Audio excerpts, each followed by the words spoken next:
1729 മാർത്താണ്ഡവർമ്മ സ്ഥാനാരോഹണം ചെയ്യുന്നതുവരെ തിരുവിതാംകൂർ ഒരു ചെറുകിട രാജ്യമായിരുന്നു.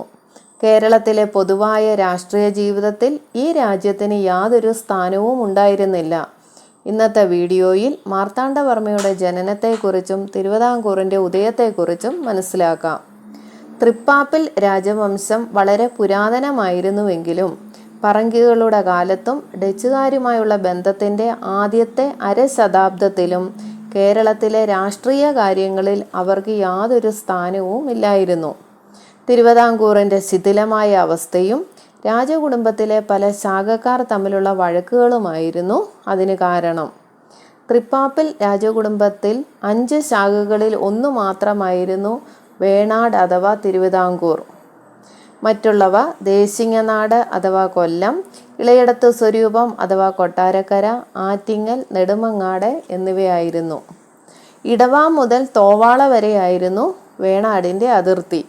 കോഴിക്കോട്, കൊച്ചി, കൊല്ലം തുടങ്ങിയ സ്ഥലങ്ങളോടുള്ളതിനേക്കാൾ അവിടുത്തെ ജനങ്ങൾക്ക് രാഷ്ട്രീയവും സാംസ്കാരികവുമായ ബന്ധങ്ങൾ ഉണ്ടായിരുന്നത് മധുരയോടും തൃശ്ശിനാപ്പള്ളിയോടുമാണ്. 18-ാം നൂറ്റാണ്ടിന് മുമ്പ് തിരുവിതാംകൂറിന് യാതൊരു സ്വാധീനവും ഇല്ലാതിരുന്നതിന് മറ്റൊരു പ്രധാന കാരണം കൂടി ഉണ്ടായിരുന്നു. കേരളത്തിൽ മറ്റേതു ഭാഗത്തേക്കാളും പ്രഭുക്കന്മാർക്ക് വളരെ ശക്തി ഉണ്ടായിരുന്ന ഒരു സ്ഥലമായിരുന്നു ഇത്. 1050 AD ഒരു തീരുമാനപ്രകാരം തിരുവനന്തപുരത്തെ ശ്രീ പത്മനാഭസ്വാമി ക്ഷേത്രത്തിൻ്റെ ഭരണം 8 പോറ്റിമാരും രാജാവും ഉൾപ്പെട്ട ഒരു യോഗത്തിൻ്റെ കീഴിലാക്കി. രാജ്യത്തിൻ്റെ ഭൂരിഭാഗവും ദേവസ്വത്തിൻ്റെ വകയായിരുന്നു. അതിൻ്റെ ഭരണത്തിൽ രാജാവിന് അര വോട്ട് മാത്രമേ ഉണ്ടായിരുന്നുള്ളൂ. ക്ഷേത്രത്തിൻ്റെ സ്വത്തുക്കളിൽ നിന്ന് ആദായം എടുക്കുന്നതിനും ചെലവാക്കുന്നതിനുമുള്ള അധികാരം 8 യോഗത്തിൻ്റേതായിരുന്നു. അതിനുവേണ്ടി ക്ഷേത്രം വക സ്വത്തുക്കൾ യോഗക്കാർ 8 പ്രദേശങ്ങളായി തിരിക്കുകയും ആദായം ഈടാക്കുന്നതിന് 8 പ്രഭുക്കന്മാരെ ചുമതലപ്പെടുത്തുകയും ചെയ്തു. കാലാന്തരത്തിൽ 8 വീട്ടിൽ പിള്ളമാരെന്ന് അറിയാൻ തുടങ്ങിയ ഈ പ്രഭുക്കന്മാർ നാടിൻ്റെ ഭരണാധികാരം മുഴുവനും സ്വന്തമാക്കി. രാജാവ് വെറുമൊരു അലങ്കാര വസ്തുവായി മാറി. 1661 മുതൽ 1677 വരെ രാജ്യം ഭരിച്ച ആദിത്യവർമ്മയുടെ കാലത്ത് 8 വീടന്മാരുടെ ശക്തി വർദ്ധിച്ചിരുന്നു.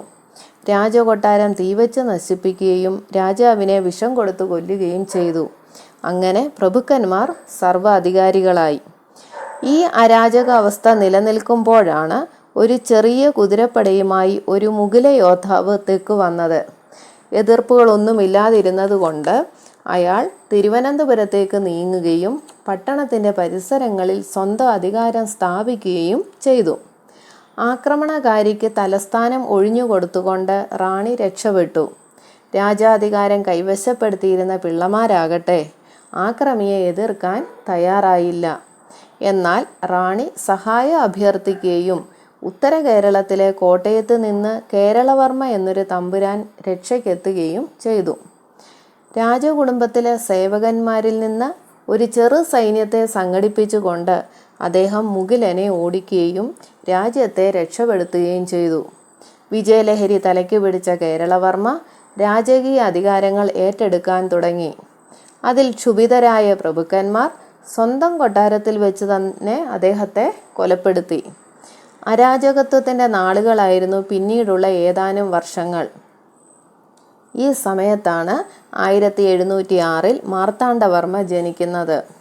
14 വയസ്സ് മാത്രം പ്രായമുള്ളപ്പോൾ തന്നെ താൻ രാജകീയ അധികാരം പുനഃസ്ഥാപിക്കുമെന്നും പ്രഭുക്കന്മാരെ അടിച്ചമർത്തുമെന്നും അദ്ദേഹം പ്രതിജ്ഞ ചെയ്തു.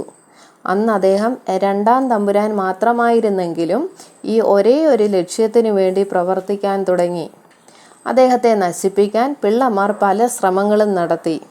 സുശക്തമായ ഒരു സൈന്യമില്ലാതെ ഈ അരാജകാവസ്ഥ ഇല്ലാതാക്കാൻ പ്രയാസമാണെന്ന് മാർത്താണ്ഡവർമ്മയ്ക്ക് മനസ്സിലായി. അതിനായി നാട്ടിൽ നിന്നൊരു സൈന്യത്തെ ശേഖരിക്കാൻ വിഷമമായിരുന്നു. കാരണം നായന്മാരുടെ സൈനിക സംഘടന പ്രകാരം ഒരു ഭടന് രാജാവിനോടുള്ളതിനേക്കാളും കൂറ് അയാളുടെ തൊട്ടുമുകളിലുള്ള പ്രഭുവിനോടായിരുന്നു. തന്മൂലം 1726 ഇളയ രാജാവായിരിക്കുമ്പോൾ തന്നെ തിരുവിതാംകൂർ ചരിത്രത്തിലെ ഏറ്റവും പ്രധാനപ്പെട്ട തീരുമാനമെടുക്കാൻ അദ്ദേഹം രാജാവിനെ ഉപദേശിച്ചു. കർണാടകയിലെ പുതിയ മുഗൾ ഗവർണറുടെ മേൽക്കോയ്മ സ്വീകരിച്ച് കലാപകാരികളായ പിള്ളമാരെ അമർച്ച ചെയ്യാൻ അദ്ദേഹത്തിൻ്റെ സഹായം തേടണമെന്നായിരുന്നു ഉപദേശം.